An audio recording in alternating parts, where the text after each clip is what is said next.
Halo teman-teman, apa kabar? Assalamualaikum warahmatullahi wabarakatuh. Senang sekali saya, Thabit Azindar Ahmad, bisa bersua secara virtual dengan teman-teman semuanya. Saya mendoakan semoga teman-teman senantiasa diberikan kesehatan dan tetap semangat untuk terus belajar. Teman-teman, pada video kali ini saya akan menyampaikan tentang bagaimana prinsip inovasi pendidikan sejarah, baik di dalam pendidikan formal, informal, dan riset pendidikan sejarah. Namun, sebelum kita membahas tentang bagaimana inovasi pendidikan sejarah, saya akan menyampaikan satu survei yang menarik yang dilakukan oleh Zenius pada beberapa tahun yang lalu. Pada survei ini, kita bisa melihat bahwa guru sejarah merupakan salah satu guru yang tidak disukai. Dan juga pembelajaran sejarah atau mata pelajaran sejarah termasuk pada pelajaran yang dibenci. Mengapa hal ini bisa terjadi? Saya menduga ada beberapa faktor yang menyebabkan masih kurang diminatinya pembelajaran sejarah. Yang pertama adalah konten yang dianggap kurang relevan. Karena sejarah dianggap mengajarkan tentang masa lalu, tanpa memberikan kontekstualisasi tentang masa kini. Faktor yang kedua adalah penyampaian yang tidak efektif. Beberapa waktu yang lalu saya melakukan survei terhadap siswa-siswa yang ada di Kabupaten Semarang. Simpulannya adalah siswa menginginkan pembelajaran sejarah dikemas lebih kreatif dan inovatif, sehingga mereka lebih mencintai sejarah.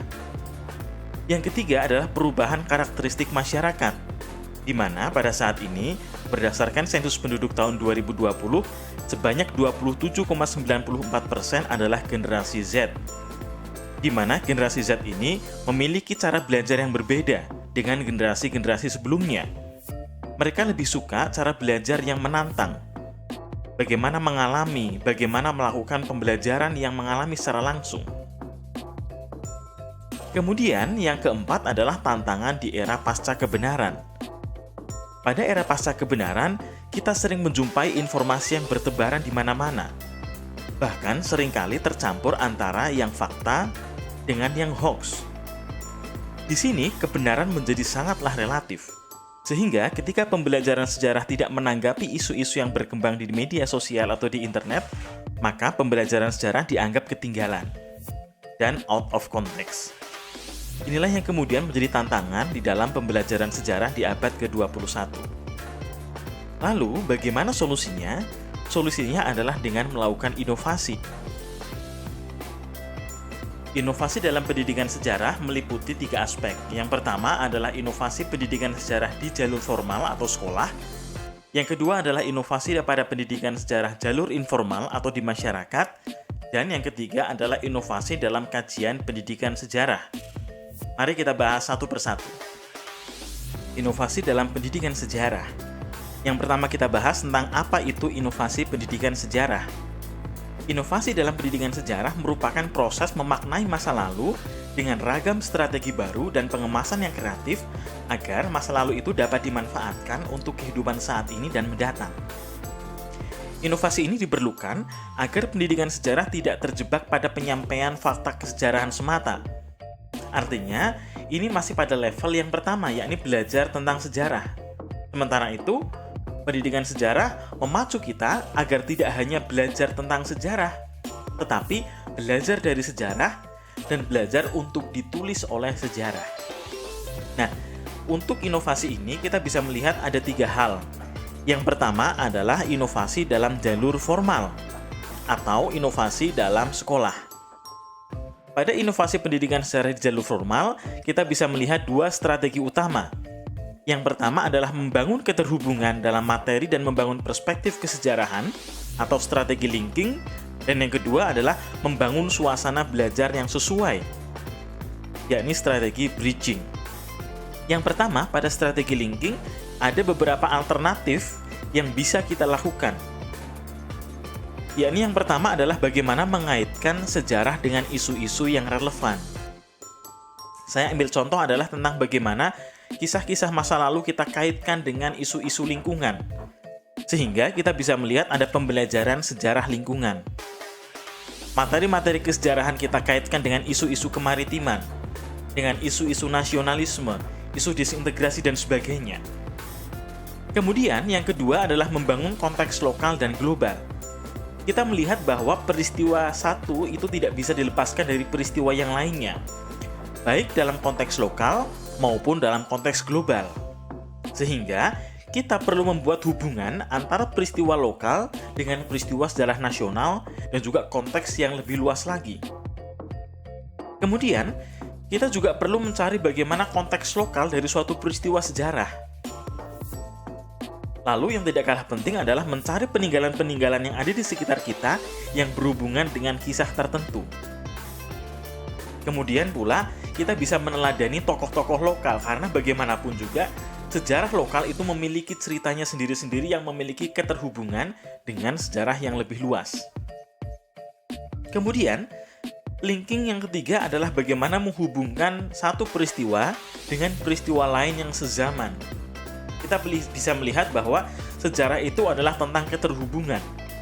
Bahwa tidak mungkin satu peristiwa itu tidak berhubungan antara satu peristiwa dengan peristiwa yang lainnya, apalagi dalam satu zaman. Kemudian yang keempat adalah bagaimana pintar-pintarnya kita untuk mencari sebab dan akibat. Contohnya adalah tentang bagaimana mencari akar peristiwa kekinian di masa lalu. Bahwa peristiwa yang terjadi di saat ini pastilah memiliki akar di masa lalu. Pastilah memiliki penyebabnya di masa lalu. Sehingga kita bisa melihat bagaimana pembelajaran sejarah itu pembelajaran sejarah secara regresif. Dari masa kini ke masa lalu.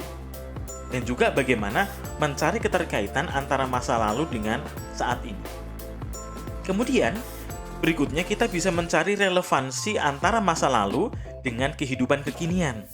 Caranya adalah dengan mencari kesamaan pola dalam sejarah. Bahwa dalam satu sejarah bisa saja ada kesamaan, ada perbedaannya. Sehingga kita juga bisa membandingkan antara peristiwa dulu dan peristiwa sekarang. Kita ambil contoh misalkan peristiwa tentang pemilihan umum. Dahulu ada pemilihan umum tahun 1955, sekarang ada pemilihan umum presiden misalkan. Maka kita cari apa kesamaan polanya. Apa persamaan, apa perbedaannya. Dan kemudian, strategi linking berikutnya yang tidak kalah penting adalah mengurai arti penting suatu peristiwa. Apa arti penting kita mempelajari peristiwa ini misalkan? Nah, inilah yang kemudian perlu untuk kita gali di dalam pembelajaran yang ada di dalam kelas sejarah. Strategi berikutnya adalah strategi bridging atau membangun suasana belajar. Ada beberapa alternatif yang bisa saya tawarkan. Yang pertama adalah adaptasi teknologi dalam menghadirkan masa lalu ke dalam kelas. Bagaimana teknologi itu mampu mengemas satu peristiwa untuk dihadirkan di hadapan peserta didik. Kemudian yang tidak kalah penting adalah pemilihan model serta media dan sumber yang tepat. Nah, dengan demikian maka pembelajaran di jalur formal itu akan lebih efektif dan sesuai dengan tujuannya. Kemudian, selain di jalur formal, kita juga mempelajari pendidikan sejarah di jalur informal atau pembelajaran sejarah di masyarakat. Pendidikan sejarah di masyarakat merupakan salah satu bagian yang tidak terpisahkan dalam pendidikan sejarah. Bentuknya bisa berupa sejarah publik dan juga memori kolektif. Lalu, apa strategi inovasinya? Strategi inovasi dalam pendidikan sejarah di jalur informal masih tetap sama, yakni strategi linking dan bridging. Bedanya, strategi linking di sini adalah bagaimana penguatan pengetahuan publik tentang masa lalu. Sementara itu, strategi bridging adalah bagaimana mengemas masa lalu secara lebih kontekstual kepada masyarakat. Kita bahas yang pertama tentang strategi linking. Ada beberapa langkahnya. Yang pertama adalah remembering. Remembering ini merupakan upaya untuk menguatkan memori kolektif masyarakat mengenai narasi masa lalu. Bagaimana ingatan masyarakat itu dikuatkan kembali. Lalu kemudian yang kedua adalah recovering. Recovering ini terjadi apabila masyarakat itu sudah melupakan masa lalunya, sehingga masa lalu itu perlu untuk disingkap kembali untuk publik yang lebih luas setelah sekian lama dilupakan. Lalu yang ketiga adalah bagaimana reinventing. Reinventing ini adalah bagaimana penemu ciptaan terhadap sejarah yang sama sekali tidak diketahui sebelumnya. Misalnya, masa lalu itu dikonstruksi untuk tujuan-tujuan tertentu yang diinginkan misalnya. Kita ambil contoh misalkan tentang bagaimana imaji heroisme. tentang bagaimana untuk membangun nasionalisme bisa dengan cara penemu ciptaan terhadap sejarah, penafsiran ulang terhadap sejarah. Kemudian, dalam strategi berikutnya, selain strategi linking adalah strategi bridging. Dalam strategi bridging ini ada 3 hal yang perlu diperhatikan. Yang pertama ada rebranding. Rebranding ini adalah membangun identitas masa lalu dan peninggalannya di kalangan masyarakat saat ini. Lalu ada repackaging, pengemasan ulang masa lalu dan peninggalannya agar lebih relevan dengan kondisi masyarakat saat ini. Karena itu, masa lalu itu perlu tampil dalam beragam media. Pengemasan yang lebih kreatif, yang lebih beragam. Kemudian yang tidak kalah penting adalah reattachment.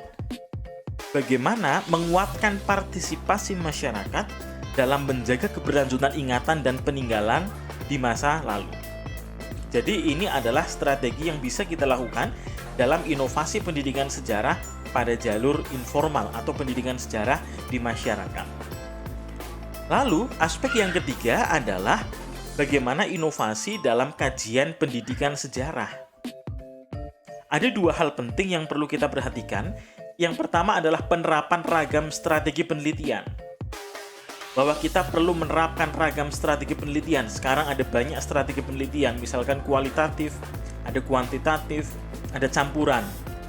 Bahkan di kualitatif nanti kita bisa melihat ada strategi naratif, ada strategi studi kasus, ada strategi fenomenologi, ada strategi grounded, ada strategi etnografi, ada hermeneutika, dan sebagainya.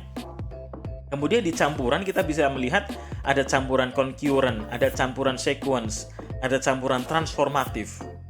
Kemudian di kuantitatif kita bisa melihat ada strategi yang sifatnya kooperatif atau asosiatif, ada strategi yang komparatif, ada strategi deskriptif. Nah kemudian dalam penerapan topik kita juga harus melihat tidak hanya yang sifatnya monodisiplin atau penyelesaian masalah dari satu perspektif saja. Nah, kita perlu menerapkan strategi-strategi yang lain, yakni multidisiplin. Bagaimana kajian lebih dari satu perspektif atau satu kajian dalam memecahkan satu permasalahan, lebih dari satu perspektif atau lebih dari satu kajian. Ini berarti kita mengolaborasikan lebih dari satu bidang keilmuan untuk menganalisis masa lalu. Kita ambil contoh bagaimana disiplin ilmu sejarah dipadukan dengan geografi misalnya. Kemudian ada kajian yang sifatnya, topik yang sifatnya interdisiplin. Interdisiplin ini maksudnya adalah transfer satu disiplin ke disiplin lain sehingga menjadi satu perspektif yang baru. Di sini bisa memunculkan isu-isu baru dalam satu disiplin keilmuan. Saya ambil contoh kajian interdisiplin itu, contohnya adalah sejarah hubungan internasional. Bagaimana konsep-konsep hubungan internasional diterapkan dalam memaknai masa lalu. Atau misalkan sejarah lingkungan, bagaimana kajian-kajian tentang lingkungan itu dimaknai untuk menafsirkan masa lalu, diterapkan untuk menafsirkan masa lalu. Nah kemudian, dalam kajian kesejarahan, yang tidak kalah penting adalah bagaimana kita melibatkan berbagai macam pemangku kepentingan dalam memecahkan permasalahan. Ini yang disebut sebagai kajian yang sifatnya transdisiplin, di mana ada pelibatan unsur pentahelix meliputi akademisi, pelaku usaha, komunitas, pemerintah, dan juga media. Nah, jadi inilah gambaran umum tentang prinsip-prinsip dasar di dalam inovasi pendidikan sejarah, baik pada jalur formal, jalur informal, maupun riset kependidikan sejarah. Saya kira ini video kita pada kesempatan kali ini. Selamat belajar. Terima kasih sudah memperhatikan. Assalamualaikum warahmatullahi wabarakatuh.